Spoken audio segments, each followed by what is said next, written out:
ఏదైతే ఇప్పుడు కూటమి ప్రభుత్వం వచ్చిందో ఆ కూటమి ప్రభుత్వము 23/4/2026 రెన్యూవబుల్ ప్రాజెక్ట్ 5,400 కోట్లతో శంకుస్థాపన చేయడం జరిగింది. దానికి employment near about 4,000 to 4,500 employment youth కి వస్తుంది. దీని వలన ఇప్పుడు మా లాంటి వాళ్ళకి అయితే మేము ఆల్రెడీ సెటిల్డ్. సో మాకు ఏదైతే మా పిల్లలు ఉన్నారో ఈ వైజాగ్ సిటీని వదిలి బయటికి వెళ్లి పనిచేసే అవకాశం లేదు. ఇంకోటి ఏంటంటే మన పిల్లలు మన సిటీలోను మన తల్లిదండ్రులకి మనం వృద్ధాప్యంలో కూడాను బాగా చూసుకోవడానికి అవకాశం కల్పిస్తుంది ఈ కూటమి ప్రభుత్వం. ఓకే అండి.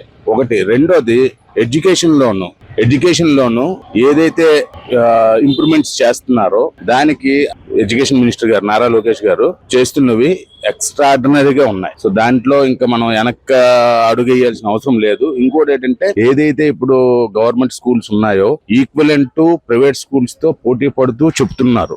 సో ఆ విధంగా దాన్ని తీర్చిదిద్దడం జరుగుతూ ఉన్నది. ఇప్పుడు ఏదైతే గూగుల్ డేటా సెంటర్ అనౌన్స్మెంట్ చేయడం జరిగిందో అది $50,000 మిలియన్ తో ఇన్వెస్ట్మెంట్ చేయడం జరుగుతుంది. దాని వలన ఏదైతే విశాఖపట్నం కానివ్వండి త్రూఅవుట్ ఇండియా నుండి కూడాను విశాఖపట్నం బికమ్ ఏ మెట్రోపాలిటన్ సిటీగా అవతరించబోతుంది. టోటల్ గా అయితే ఈ గవర్నమెంట్ వచ్చిన తర్వాత ఒక నమ్మకం అనేది ఏర్పడింది అంటారా యూత్? దాంట్లో 100% యూత్ కి నమ్మకం ఏర్పడింది. దేని వలన అంటే ఏదైతే కూటమి ప్రభుత్వం ఉందో చంద్రబాబు నాయుడు గారు చేస్తున్న సపోర్ట్ గానివ్వండి, at the same time central నుండి మోడీ గారు ఇస్తున్న సపోర్ట్ గానివ్వండి, దానికి మధ్యలో మనకి డిప్యూటీ సీఎం గారు పవన్ కళ్యాణ్ గారు ఉన్నారు కదండి, ఆయన కూడాను ఆయన వంతుగా ఆయన ఏం ఎంత చేయగలరో అంత చేయగలుగుతున్నారు. గతంలోనే అన్ని కంపెనీలు వెనక్కి వెళ్ళిపోయాయి. ఇప్పుడు అన్ని కంపెనీలు కూడా గవర్నమెంట్ వచ్చిన తర్వాత ముందుకు వస్తున్నాయి. ఎలా అనిపిస్తుంది సార్ భవిష్యత్తులో? ఆ ప్రభుత్వం గురించి మాట్లాడుకోవడానికి ఇప్పుడు మనకి అవసరం లేదు, ఆ సమయం కూడా లేదు, మాట్లాడాల్సిన అవసరం కూడా లేదు. అయితే ఈ ప్రభుత్వం వచ్చిన తర్వాత ఈ కంపెనీలు రావడం వల్ల భవిష్యత్తులో ఎట్లా ఉంటుంది? భవిష్యత్తు ఇంకా మరి వెనక్కి చూసే అవకాశం అయితే లేదండి. నెక్స్ట్ కూడాను మన ఏపీ ప్రజలు ఎంతమంది అయితే ఉన్నారో వాళ్ళకి కూడాను నేను ఒక పబ్లిక్ గా చెప్తున్నాను, ఈ ప్రభుత్వానికి ఓటేసి మనం మళ్ళీ గెలిపిస్తే మన పిల్లల భవిష్యత్తుని వెనక్కి తిరిగి చూసుకోవాల్సిన అవసరం లేదు. హీఈస్ ద విజనరీ నాయ్. కూటమి ప్రభుత్వం వచ్చిన తర్వాత ముఖ్యంగా మన విశాఖపట్నంలోని ప్రపంచంలోనే అతిపెద్ద డేటా సెంటర్ రేపు ఇనాగ్రేషన్ చేస్తున్నారు నారా చంద్రబాబు నాయుడు గారు. కూటమి ఎలా అనిపిస్తుంది సార్? 1,00,000 పైగా ఉద్యోగులు వస్తున్నాయి, అవకాశాలు చాలా బాగుంటది సార్. ఎందుకంటే చదువుకున్న వాళ్ళకి చాలా చోట్ల ఇప్పుడు ఉద్యోగాలు లేకపోవడంతో మన విశాఖపట్నంలో అటువంటి డేటా సెంటర్ రావడం అనేది చాలా గర్వకారణం అండి. ఈ డేటా సెంటర్ వల్ల చాలా మందికి ఉపాధి పొందుతారండి. ఇప్పుడు ఉన్న జనరేషన్ లో అయితే అన్ని సాఫ్ట్వేర్లను ఏఐ సాఫ్ట్వేర్ అందరూ దాని మీద దృష్టి అవుతారు కాబట్టి అటువంటి దానిలో చాలా మందికి ఉపాధి పొందే అవకాశం ఉంది సార్. కూటమి ప్రభుత్వం వల్ల మనకి విశాఖపట్నం సార్ మన రాష్ట్రంలో కూడా చాలా మంచి జరుగుతుంది అనుకున్నాం సార్. ఎందుకంటే రోడ్లు అయితేనేమి, అలాగే మన ప్రయాణ విషయంలో అయితేనేమి, అలాగే ఇలాంటి ఉద్యోగ విషయం పెట్టుకొని చాలా వరకు డెవలప్మెంట్ చేస్తారు. అలాగే ఇప్పుడు గూగుల్ అనే కాకుండా విశాఖపట్నంలోని కాకనజెంట్ గానీ TCS IT development Nara Lokesh గారు చాలా స్పీడ్ గా డెవలప్మెంట్ చేస్తున్నారు, కంపెనీలు తీసుకున్నారు. చాలా బాగా చేస్తున్నారు సార్. ఉపాధి కోసం అనేది అతను ఒక విద్యాశాఖాధికారి అయినప్పటికీ కూడాను విద్యార్థులకు చదువుకున్న వాళ్ళకి ఎటువంటి నిరుద్యోగ సమస్య ఉండకూడదు అనేసి అతను ఏం చేస్తారంటే ప్రతి చోట ఇండస్ట్రీ ఏదైనా కొన్ని చోట్ల మన అనకపల్లి అలా స్టీల్ ప్లాంట్ ప్లానింగ్ తర్వాత ప్రతి చోట ఉపాధి కోసం ఎవరైనా నిరుద్యోగ సమస్య ఉండకూడదన్న ఉద్దేశంతో అతను దృష్టి సాధిస్తున్నారు సార్. సార్ ఇది కూటమి అనేసరికి మనకి ప్రజల కోసం పనిచేస్తుంది సార్.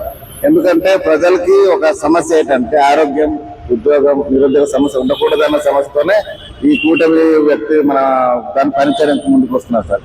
కూటమి ప్రభుత్వం మీద ఒక నమ్మకం అనేది సార్ చాలా బాగా చేస్తున్నారు సార్. కూటమి అనేది చాలా బాగానే మనకి పరిపాలన అయితే జరుగుతున్నారు సార్. గూగుల్ సెంటర్ ఓపెన్ చేయడం వల్ల విశాఖపట్నం చాలా మంది నిరుద్యోగులు ఉద్యోగం వెసులుబాటు కల్పించే ఇదిగా ప్రభుత్వం గవర్నమెంట్ చాలా ఆలోచన చాలా మంచిది కాబట్టి ఈ విధంగా చేయడం చాలా మంచిది. చాలా మంది నిరుద్యోగులు ఉద్యోగ అవకాశం కల్పించినట్టుగా గవర్నమెంట్ చేయడం వల్ల ఇది పెట్టడం వల్ల చాలా మంది లక్షలాది మంది నిరుద్యోగులు ఉద్యోగం అవుతున్నట్టుగా చేస్తుంది సార్. అలాగే విశాఖపట్నంలోని గూగులే కాకుండా కాకనజెంట్ కానీ టీసీఎస్ ఐటీ డెవలప్మెంట్ కూడా చాలా డెవలప్మెంట్ నారా లోకేష్ గారు కానీ చంద్రబాబు ఎలా ఉండబోతుందంటారు భవిష్యత్తులో? ఏంటంటే చాలా మంది నిరుద్యోగులు ప్రజెంట్ ఎంతో మంది బీటెక్ ఇంజనీరింగ్ చదివిన విద్యార్థులు అందరూ కూడా ఇక్కడ ఉద్యోగాలు లేక ఎక్కడో దుబాయ్, సింగపూర్, మలేషియా వేరే కంట్రీస్ వెళ్ళడం వల్ల సాఫ్ట్వేర్ చేసుకోవడం లేదు కాబట్టి ఇక్కడ కంపెనీస్ ఎస్టాబ్లిష్ అవడం వల్ల ఏంటంటే చాలా మంది నిరుద్యోగులకి ఉద్యోగాలు కల్పించినట్టుగా గవర్నమెంట్ ఏర్పాటు చేసింది.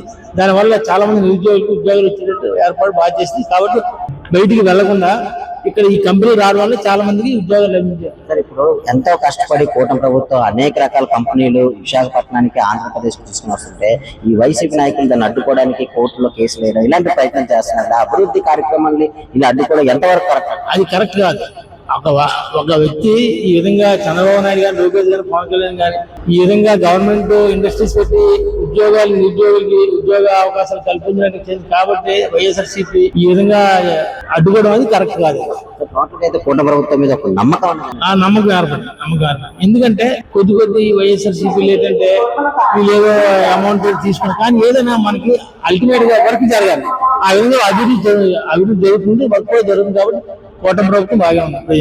ఈ గవర్నమెంట్ వచ్చిన తర్వాత గూగుల్ డేటా సెంటర్, అతిపెద్ద డేటా సెంటర్ అనేది 28వ తారీఖున ఇనాగ్రేషన్ అవుతుంది. ఎలా ఉండబోతుంది? ముఖ్యంగా మీలాంటి యూత్ కి ఏ విధంగా అంటే ఇలా రావడం చాలా మంచిది.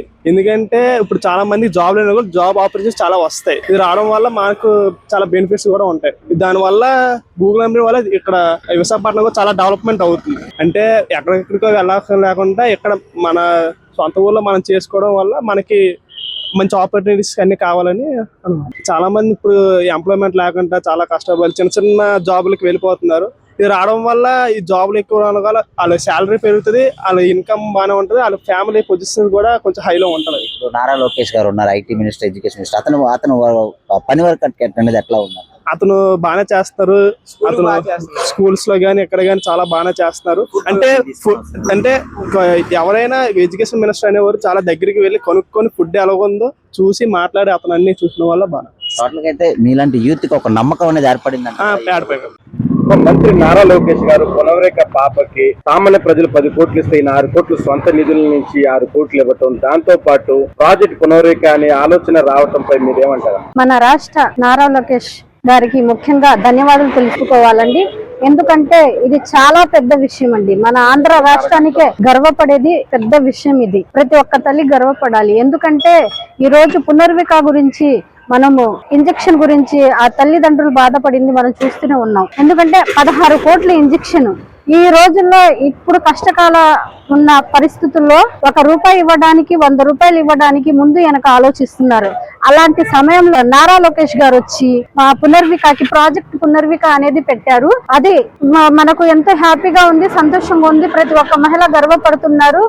ఇలాంటి కాన్సెప్ట్ తీసుకొచ్చినందుకు మేము చాలా ఇదిగా ఫీల్ అవుతున్నాము. మంత్రి నారా లోకేష్ గారు ముందుగా పిల్లలు ఇబ్బంది పడకూడదు, ప్రతి ఒక్క పేరెంట్ ఇబ్బంది పడకూడదు. అట్లాంటి సమయంలో మనం ఇట్లాంటి ఒక కాన్సెప్ట్ తీసుకొస్తే ప్రాజెక్టు పునర్విక అనేది బాగుంటుందని ప్రజల్లోకి తీసుకురావడం చాలా మంచిగా ఆనందకరంగా ఉంది. పునవరేఖ పాపని మంత్రి నారా లోకేష్ గారు 6 కోట్లు సాయం చేసి మళ్ళీ పాపను పరామర్శించడంపై, దాంతో పాటు ప్రాజెక్ట్ పునవరేఖ అంటే ఈ బాగా ఇబ్బంది పడే వాళ్ళని ఆరోగ్యకరంగా చూడాలని లోకేష్ గారు అలాంటి పునవరేఖ ప్రాజెక్టు తీసుకురావడంపై మీకు ఎలా అనిపిస్తుంది? నారా లోకేష్ గారు తీసుకున్న నిర్ణయం చాలా మంచి నిర్ణయం అండి. లోకేష్ గారు చాలా గ్రేట్ మినిస్టర్, అందులో ఎటువంటి సందేహం లేదు. డబ్బులు ఇవ్వడం, సొంత నిధులు ఇవ్వడంతో పాటు ఆయన ప్రత్యేకమైన శ్రద్ధ, ఆ ఆరోగ్య పరిస్థితిపై తీసుకున్న శ్రద్ధ చాలా ఇదిగా ఉంది. అలాగే మన రాష్ట్రంలో పేద ప్రజలందరికీ లోకేష్ గారు అండగా ఉంటారని చెప్పి భరోసా ఇచ్చారు. అంటే ఈ ప్రాజెక్టు పునవరేఖ ప్రాజెక్టు తీసుకురావడంపై మీకు ఎలా అనిపిస్తుంది సార్? అంటే ఇవాళ చిన్న ఆరోగ్య సమస్యలు వస్తేనే భయపడిపోయి ఏం చేయాలని ఆలోచనలో అటువంటి ఇబ్బందులు ఉన్నటువంటిది నారా లోకేష్ గారు తీసుకున్న నిర్ణయం పట్ల చాలా ఆనందంగా ఉంది. ఆయన ముందు ఇంకా ఎవరికైనా ఇబ్బంది వచ్చినా సరే వెంటనే ఆ పాప పేరు మీద పెట్టిన ప్రాజెక్ట్ ఏదైతే ఉందో అది ఆసరాగా తీసుకొని పిల్లలకి అందరికి కానీ ప్రజల్లో కానీ ఎటువంటి ఇబ్బందులు వచ్చినా కానీ నారా లోకేష్ గారు అండగా ఉంటారు.